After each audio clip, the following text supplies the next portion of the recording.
Hello everyone, welcome to my YouTube channel. आज के इस वीडियो में हम ट्रांसफार्मर से संबंधित अति महत्वपूर्ण प्रश्नों को डिस्कस करने वाले हैं।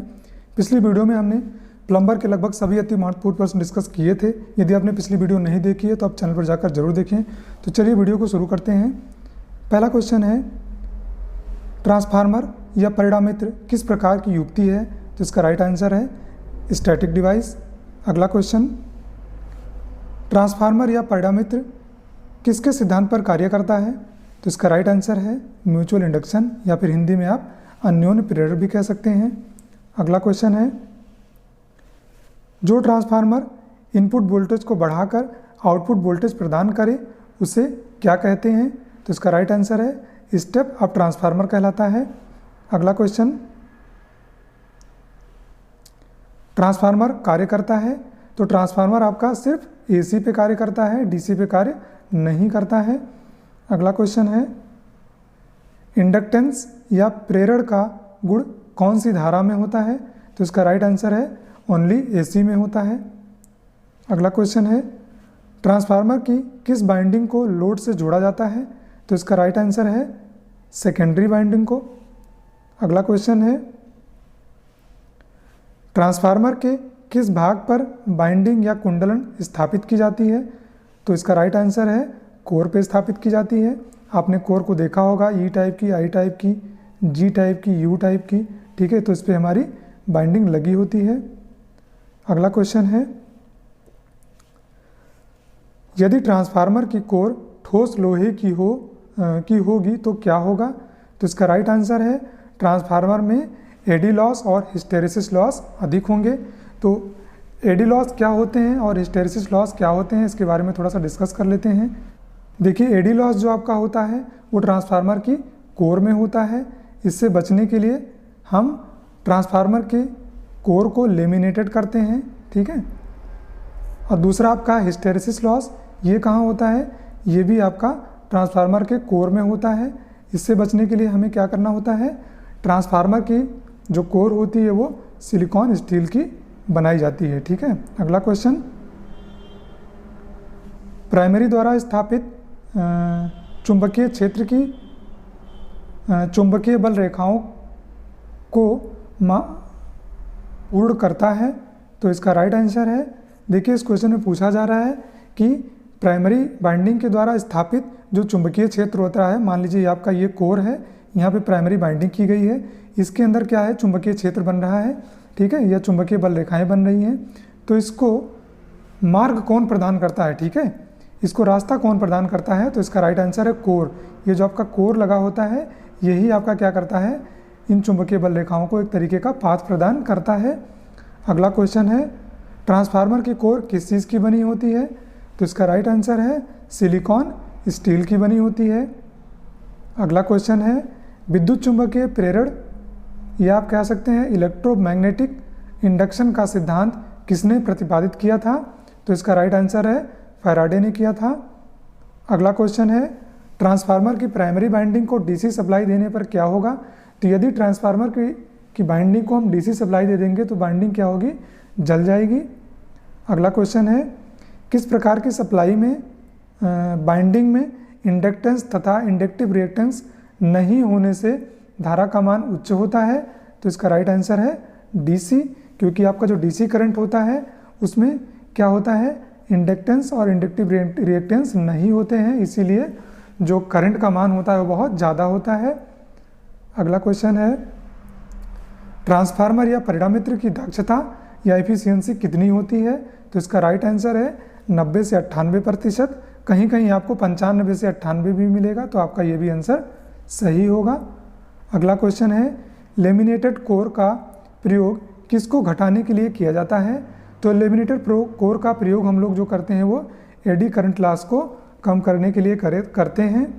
अगला क्वेश्चन है, ट्रांसफार्मर की रेटिंग किस में दर्शाई जाती है? तो इसका राइट आंसर है केवीए में, किलो वोल्ट एम्पियर। अगला क्वेश्चन है, ट्रांसफार्मर के टैंक में भरे तेल में नमी के प्रवेश को रोकने के लिए क्या प्रयोग किया जाता है? तो इसका राइट आंसर है ब्रीदर का प्रयोग किया जाता है। और आपके ब्रीदर में क्या लगा होता है? सिलिका जेल भरी होती है। अगर सिलिका जेल की बात करें तो पहले जो सिलिका जेल होती है, मतलब जो शुष्क सिलिका जेल होती है, वो किस कलर की होती है? नीले कलर की होती है। और जब ये नमी सोख लेती है तो ये किस कलर की हो जाती है? नमी सोखने के बाद आपकी ये गुलाबी कलर की हो जाती है। ठीक है, तो ये भी आपके क्वेश्चन पेपर में पूछा जाता है, तो आप लोग याद रखिएगा। अगला क्वेश्चन है, ट्रांसफार्मर का मुख्य काम क्या होता है? तो ट्रांसफार्मर का मुख्य काम होता है वोल्टेज को घटाना या फिर बढ़ाना। ठीक है, कभी कभी आपके ऑप्शन में ये भी आता है कि ट्रांसफार्मर एसी को डीसी में कन्वर्ट करता है, ये भी ऑप्शन दिया होता है, तो ये आपका ऑप्शन बिल्कुल ही गलत है। ठीक है, ये सिर्फ और सिर्फ वोल्टेज को घटाता या बढ़ाता है। ठीक है, अगला क्वेश्चन है, ट्रांसफार्मर में ओपन सर्किट टेस्ट क्यों किया जाता है? तो इसका राइट आंसर है, ट्रांसफार्मर की लोड रहित व्यवस्था में आयरन लॉस का मान ज्ञात करने के लिए। ये क्वेश्चन काफ़ी इंपॉर्टेंट है, आप लोग याद रखिएगा कि ओपन सर्किट टेस्ट क्यों किया जाता है? तो ट्रांसफार्मर की लोड रहित अवस्था में जो आपका आयरन लॉस होता है उसको पता करने के लिए किया जाता है। अगला क्वेश्चन है, देखिए पूछा गया है, वार्निश के साथ लेपित इंसुलेटर सामान्य रूप से ट्रांसफार्मर में प्रयोग किया जाता है। तो इसका आंसर है एडी करंट लॉस को कम करने के लिए। ठीक है, मतलब पूछा जा रहा है कि जो वार्निश का यूज होता है उसका प्रयोग हम लोग क्यों करते हैं। ठीक है, तो वार्निश एक तरीके का इंसुलेटर का काम करता है, तो ये फिर क्या करेगा? एडी लॉस करंट को कम करने के लिए इसका प्रयोग किया जाता है। अगला क्वेश्चन है, ट्रांसफार्मर में बाइंडिंग के लोड के कारण पैदा होने वाला लॉस क्या कहलाता है?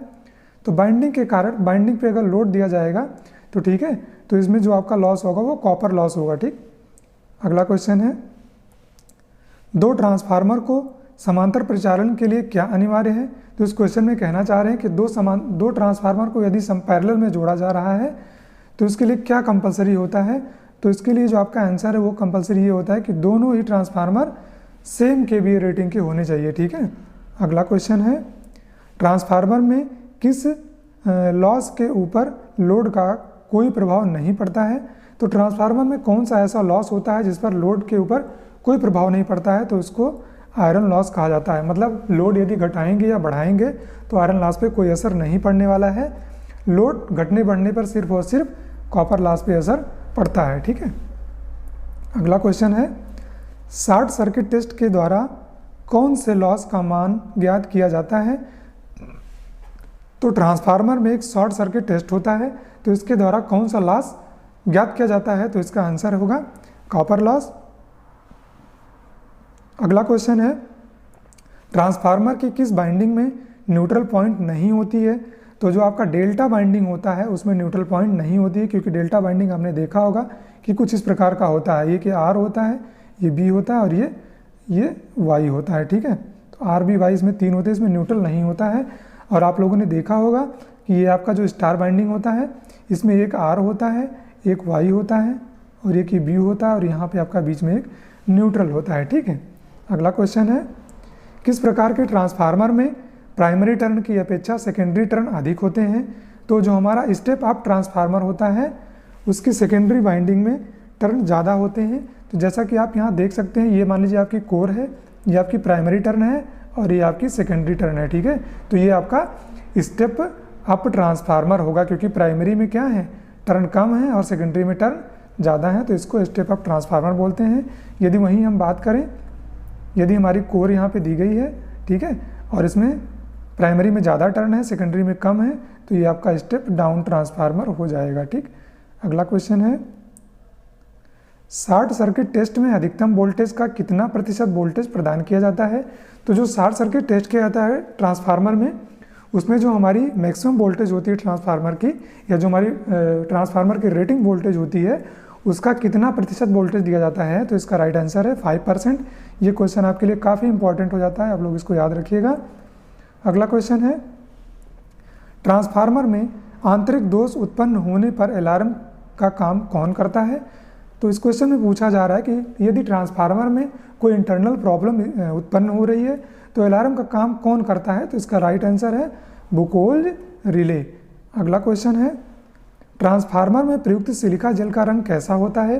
तो ट्रांसफार्मर में प्रयोग किए जाने वाली सिलिका जेल का रंग कैसा होता है? तो सिलिका जेल जो होगी आपकी, वो अगर शुष्क रहेगी तो उसका कलर नीला होगा, ब्लू होगा। यदि वो नमी को अवशोषित कर लेगा तो उसका कलर कैसा हो जाएगा? गुलाबी, या फिर आप पिंक कह सकते हैं। ठीक है, अगला क्वेश्चन है, फ्लक्स लीकेज क्षति का मान किस प्रकार के ट्रांसफार्मर में होता है? तो फ्लक्स लीकेज जो क्षति होती है वो किस में होती है? बैरी टाइप के ट्रांसफार्मर में होती है। अगला क्वेश्चन, ट्रांसफार्मर में टैप चेंजर का क्या काम है? तो इसका राइट आंसर है लोड के अनुसार वोल्टेज रेशियो को एडजस्ट करना। जो आपका टैप चेंजर होता है वो क्या करता है? वोल्टेज रेशियो को लोड के अनुसार वो क्या करता रहता है? चेंजेस करता रहता है। ठीक है। अगला क्वेश्चन है, करंट ट्रांसफार्मर या सीटी का प्रयोग किस माप यंत्र में किया जाता है? तो जो आपका सीटी होता है, करंट ट्रांसफार्मर होता है, वो अमीटर और वोल्ट मीटर दोनों में ही किया जाता है।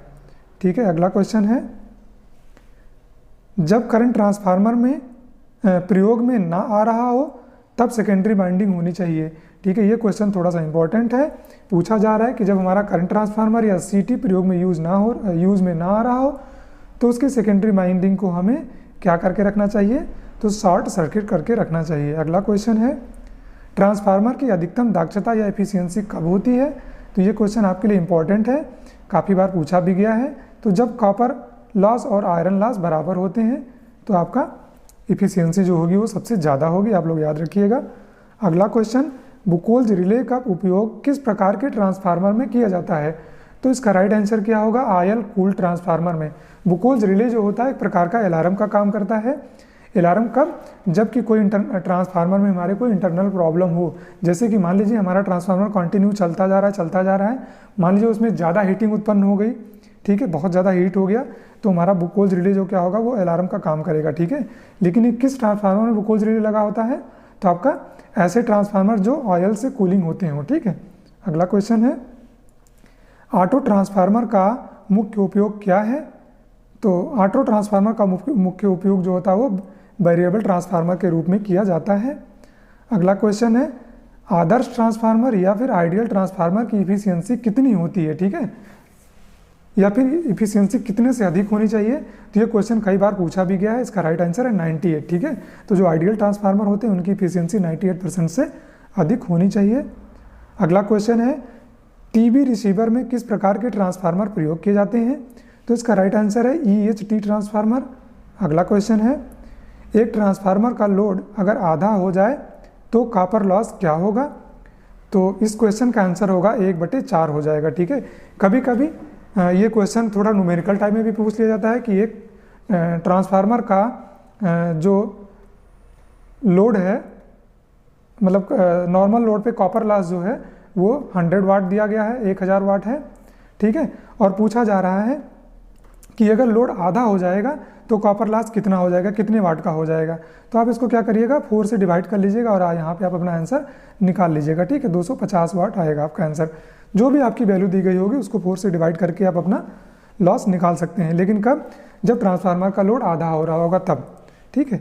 मतलब आपका लोड अगर आधा हो रहा है तो आपका जो लॉस हो जाएगा वो 4 टाइम घट जाएगा। ठीक है। अगला क्वेश्चन है, अगला क्वेश्चन आपके लिए है। इस क्वेश्चन का आंसर आप लोग कमेंट में हमें करिएगा। देखिए, इस क्वेश्चन में पूछा जा रहा है कि ट्रांसफार्मर का उपयोग किसके परिवर्तन के लिए किया जाता है या क्या चेंज करने के लिए किया जाता है? आपका ऑप्शन है पावर के लिए, दूसरा ऑप्शन है फ्रीक्वेंसी के लिए, तीसरा ऑप्शन है पावर फैक्टर के लिए, चौथा ऑप्शन है वोल्टेज के लिए। तो इस क्वेश्चन का आंसर आप लोग हमें कमेंट करके ज़रूर बताइएगा। और वीडियो अच्छी लगी हो तो वीडियो को लाइक करिएगा।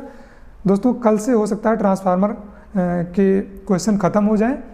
कल से या फिर परसों से हो सकता है आपको हम प्रैक्टिस सेट कराना शुरू कर देंगे। तो चैनल पे आप लोग बने रहिएगा, अपनी तैयारी आप लोग अच्छे से करिए। All the best. सभी का एग्जाम अच्छा जाएगा और सभी का सिलेक्शन होगा। मिलते हैं अगली वीडियो में, तब तक के लिए धन्यवाद।